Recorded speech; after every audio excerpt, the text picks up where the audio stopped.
State सभई मुअज़्ज़िज़ मेहरबानों, खास तौर ते साईं सैयद गुलाम अहमद शाह कलंदरी काज़मी, साईं ताजुल साहब, साईं मोहतरम जवाहर नबी साहब, साईं इदरीस जबी साहब, साईं डॉक्टर महमूद मुगल साहब, साईं हाकिम महर साहब ऐं मुंहिंजे साम्हूं ईंदड़ वेठल सभई मुअज़्ज़िज़ दोस्तो, अस्सलाम वालेकुम। मुंहिंजे हिन मुख़्तसिर मक़ाले जो उन्वान आहे तसौफ़ी तबरुक ॾींदड़। अॼु असां सैयद गुलाम अहमद शाह कलंदरी काज़मी जे काराइते किताब रूमीअ जी ओताक जी पधराई जे मौक़े ते गॾु थिया आहियूं।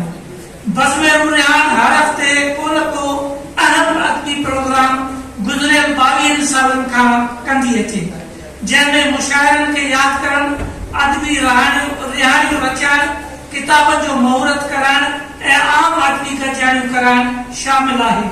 मोहतरम साईं हमीद सिंधिया जे लाॾाणे खां पोइ बिना कंहिं वक़्फ़े जे इहो अदबी सिलसिलो मोहतरम दोस्त वाहिद कांगड़ो कामयाबी सां हलाईंदो अचे ऐं हेसि ताईं रू रिहाण जा 23 पर्चा छपराए चुको आहे।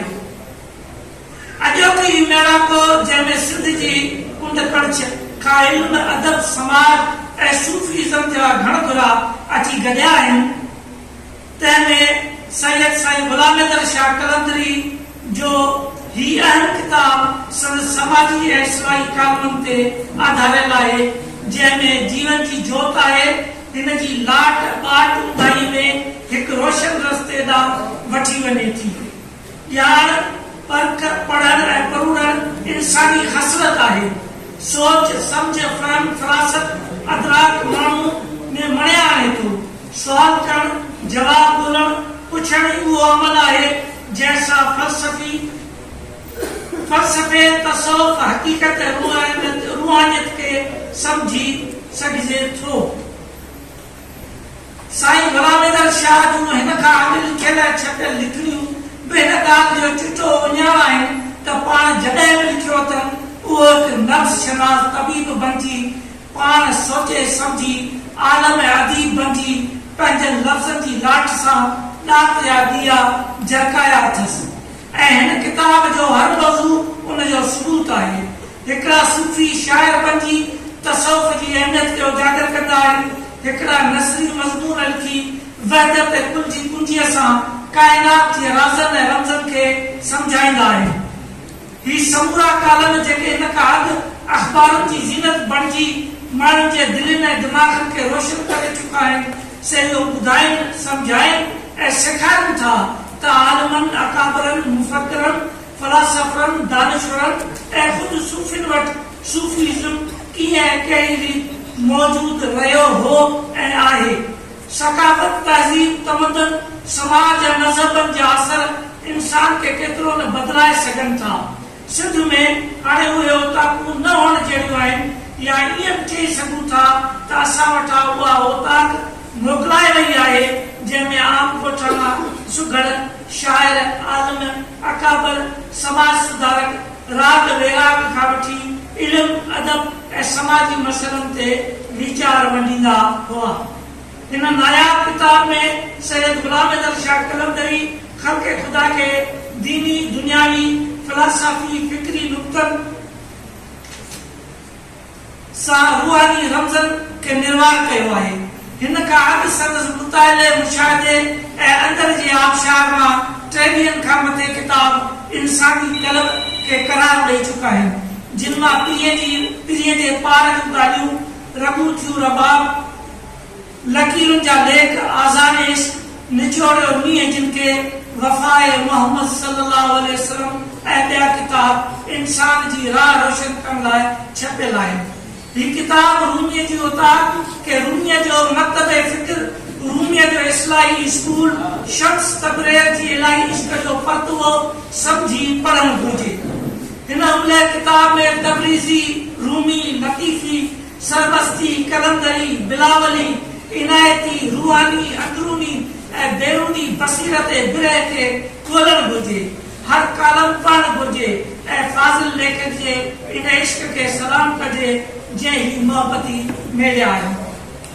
तसौफ़ी तबरक ॾींदड़ हिन सूफ़ी लाकूफ़ी सेवानी ऐं कलंदरीअ हिकु हाज़िर हकीम जियां इंसानी समाजी रूहानी ऐं जिस्मानी बीमारियुनि खे सम्झंदे संदन लाइ इलाज बहितरी या गस पंहिंजनि किताबनि कारमनि तहरीरनि ऐं रूबरू ॻाल्हियुनि में ॾिना आहिनि। हिन हातिक जो हिकु किताब करोड़नि जे क़ल्ब तां काराण लाइ चांडाण आणे सुराण फैलाए सघे थो। ही जेको साहिब किताब आहे सो अवेसी ऐं कलंदरी सिलसिले जो प्रचारक आहे। सो गुज़िरियल केतिरनि ई सालनि खां दुरूद पाक सल्लल्लाहु अलैहि वसल्लम जूं रूहानी महफ़िलूं सजाईंदो रहे थो। समाजी बुराइयुनि खे ख़त्म करण लाइ आदि दुआरी ऐं मजबूर माण्हुनि खे मोहब्बत रसूल करीम सल्लल्लाहु अलैहि वसल्लम में काबू करे बुराइयुनि खां दूर करे थो। ही फाज़िल ऐं क़ाबिल लेखक पंहिंजे कौल ऐं फ़इल में सचो ऐं खरो आहे। हिन किताब में 46 खनि नंढा पर काराइता कालम आहिनि। संदसि हर कालम इंसानी समाजी मसइलनि मुंझारनि खे सम्झण ऐं उनखे हल करण जो सबब बणिजी सघे थो।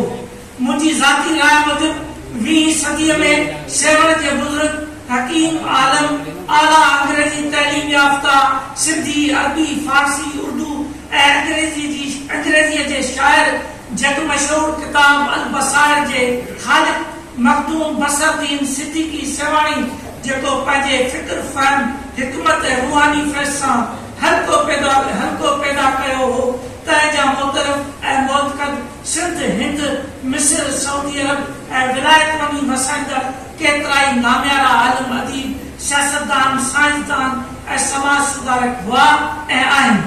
सेवण शरीफ़ में साॻी रीति ॾिसां पियो त हिन 21वीं सदी में जेका रूहानी समाजी शमह साईं सैयद गुलाम अहमद शाह कलंदरीअ रोशन कई आहे उन जा बि लखे परवाना सिंध पाकिस्तान ऐं विलायतनि में मौजूद हूंदा ऐं आहिनि। संदसि शाइर कुझु किताब ही आहिनि।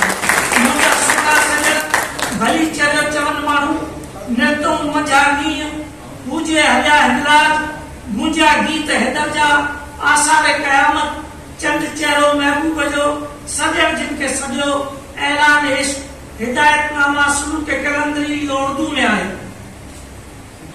सजण जिन खे सॼो उन खां अलावा साइलेंट मैसेज ऑफ सूफीज़म अंग्रेजी में द विजन ऑफ लाइफ अंग्रेजी में टैकन में टाकोड़ो ये किताब रूमी जी होता है। ये किताब रूमीअ जी होता जे आख़िरी पन्ने ते असांजे मानाए ते लेखक जा छपियल 24 किताब ऐं छपियल 16 किताब आहिनि जिनमें संदन नस्र निगारी ऐं शाइरी जा दोर समायल आहिनि।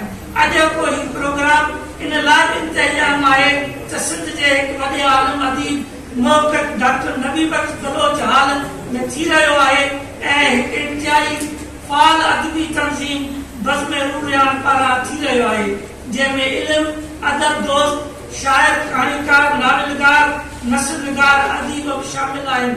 महिरबानी।